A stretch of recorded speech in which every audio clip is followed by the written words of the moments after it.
So we're a few days removed from the College Football Playoff National Championship, where the Michigan Wolverines take down the Washington Huskies to win their first title since the late 90s.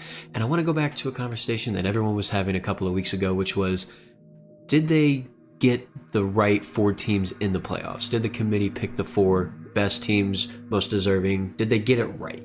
And from looking at it straight away after the championships, you gotta say yes.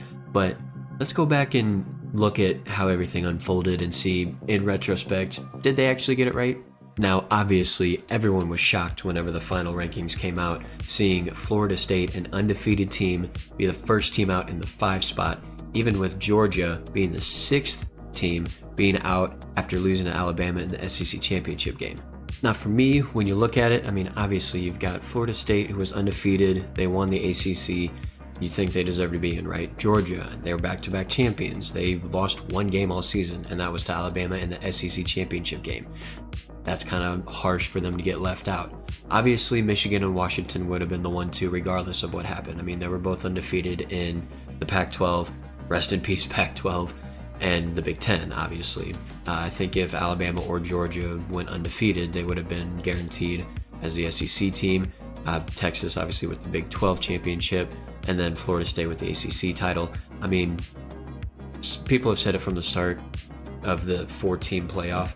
Having 5 power conferences and only 4 spots was definitely a weird situation to be in the first place, but it seemed like there was always at least one conference that kind of ate itself so much that just kind of knocked them out. Usually I think it was the Pac-12, right, minus Oregon a couple of times.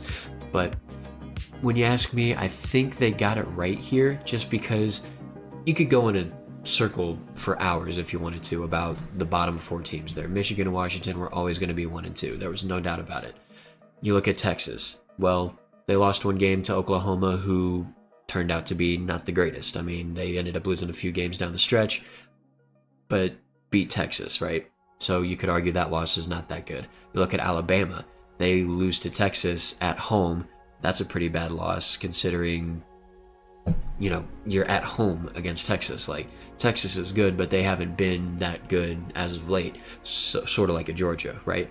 Florida State, for obvious reasons, they were undefeated. They won all the games that they had to play in front of them. Like, sure, you look at the overall record from all the teams they played, and it's like less than 500 by a good margin. But that's not in their control. That's out of their hands. They beat the teams that they had to play, right? I mean, they beat Louisville in the ACC title game. I mean, they were ranked 10 or somewhere around there, maybe like the low teens whenever they played them. So, I mean, you could easily have an argument for them there. And then Georgia, obviously, winning back-to-back titles, only losing in the SEC title game where, you know, not every single team, I mean, obviously all of these teams played in their respective conference titles, right? But, you know, it's not like every single team is playing that week in championship week, right? But I guess it's because it's the best teams that are left, right?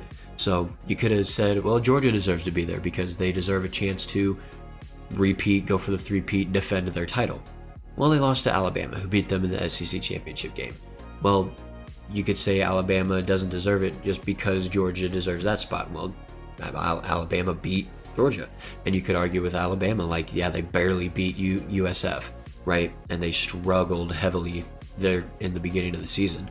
And like I said, lost to Texas. You could say Texas doesn't deserve to be there because they have the one loss and Florida State should have been there.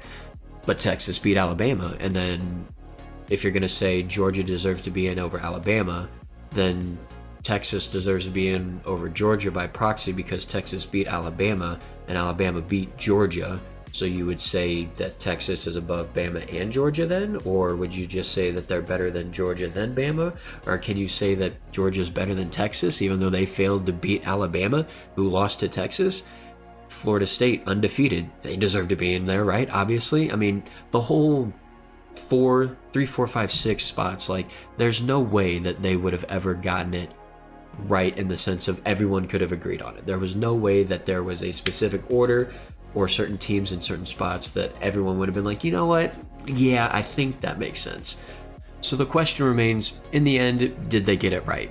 Well, if you look at the Orange Bowl, when Florida State and Georgia played each other, the number 5 team and the number team. I know it says 4-3, right, or 4-6 right there. I don't know why that is, but you like what? Florida State and Georgia had about the same number of players opt out, and some of them to the draft, some to injury, some just not playing at all. So for this game, this is a double-edged sword for me, because obviously the score looks crazy, right? But it's almost as if like Florida State, all of their starters were amazing, but then everyone else, like their backups, just weren't that great comparatively to their starters. And then Georgia, when you look at them, they're just going to be deep as all get out because they've got a great recruiting. Kirby Smart obviously is a great coach. Won 20-something games in a row. Like, Kirby Smart is that guy. So it's a bit, the Orange Bowl from this year, 63-3, like that is bad. And I do think that does pay a small homage into how all of this would have shaken out if either of these teams made it. I think Florida State would have easily gotten smacked by either Washington or Michigan, whether they played either of those teams. I mean, you saw this tab. This is just another list version of the rankings right there. But going back to this one, if Florida State is in the 4 spot to play Michigan, or if they're in the 3 spot to play Washington, I think they easily get a very similar scoreline than this one right here. Obviously, we'll never know. It's impossible to tell, right? But because obviously Florida State wouldn't have had as many opt-outs because they would have had something a lot more to play for, right? But I think Michigan and Washington were just that good, and Florida State wouldn't have really been able to do anything, make any noise.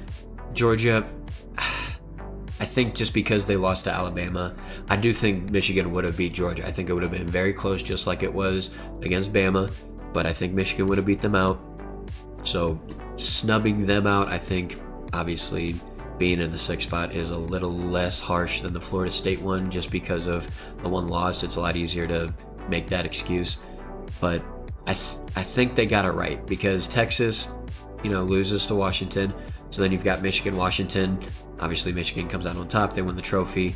And yeah, man, I mean, I think they got it right. Let me know what you guys think down below, if you think that they ended up getting it right or not. Obviously, Jim Harbaugh now finally gets his illustrious championship that he's been looking for, talking about his brother and his dad obviously winning titles in their respective jobs as well, and him finally being able to sit at the grown man's table, or the adult's table, or whatever it is. Gotta feel bad for where is it here? Michael Penix here. Obviously, he played one heck of a game. So did the entire Washington team. I mean, they were just hurt. You can see him kind of holding his midsection right here as they're leaving the field. Michigan was just dominant. I think Michigan would have beat any one of the teams out there very easily, and it just I was pulling for Washington. I can't lie, just because of the Pac-12. Realistically, it was the Pac-12's final year, and so it would have been really cool to see the Pac-12 go out on top like they could have done. But obviously, Michigan and Jim Harbaugh, deserve it, or do they? Right, with the whole accusations and allegations that they had over the entirety of the whole season. I mean, Jim Harbaugh, I don't even think he was a coach for the team for half the season, right? But they ended up winning the whole thing. Their football team's great, and yeah, man, I think they got it right. Let me know what you guys think down below. I just kind of wanted to go back over all of that now that everything's all removed. I mean, there's word literally just now, like as I'm recording this, that Nick Saban's retiring too. So who knows what Alabama's future is now too. Let me know your thoughts on that whole thing. I mean, I would have thought Nick Saban would have stuck it around for a few more years at least. I mean, he is in his early 70s now, so let the man enjoy life, I guess. But yeah, did not expect that to happen. But let me know your thoughts down in the comments below about the entirety of the college football. We're finally moving to a 12-team format, so this conversation is never going to happen again about the best 4 teams. There's going to be teams, if you go back to this ranking right here, like you've got Mizzou, Penn State, Mississippi, Oklahoma, all of them would have made it in. Oregon, Ohio State, obviously Florida State and Georgia. But starting next year, we're going to have conversations of, does LSU deserve to be in over Mississippi and stuff like that? Not, oh, these guys are bona fide studs this year, but which one actually deserves to be in there? It's going to be more down here towards the bottom. Uh, Iowa at 17, it's just crazy. But sorry for the random shot there. But Iowa football is something to behold, right? But obviously, I'm hoping for my Mizzou Tigers to make some noise next year. They probably should. But the conversation is going to shift to this kind of tier of team and not the upper echelon ones, which I'm excited for, just because we know that the better teams are going to get their shot regardless. So let me know what you guys think. Let me know about the 12-team playoff. What do you guys think about that going forward? We shall see, I guess, right? But until next time, thank you guys so much for watching. I greatly appreciate it. Drop a like on the video if you enjoyed it. Hit that subscribe button if you're new and you enjoy this kind of content. And I will see you guys next time. Take care and peace.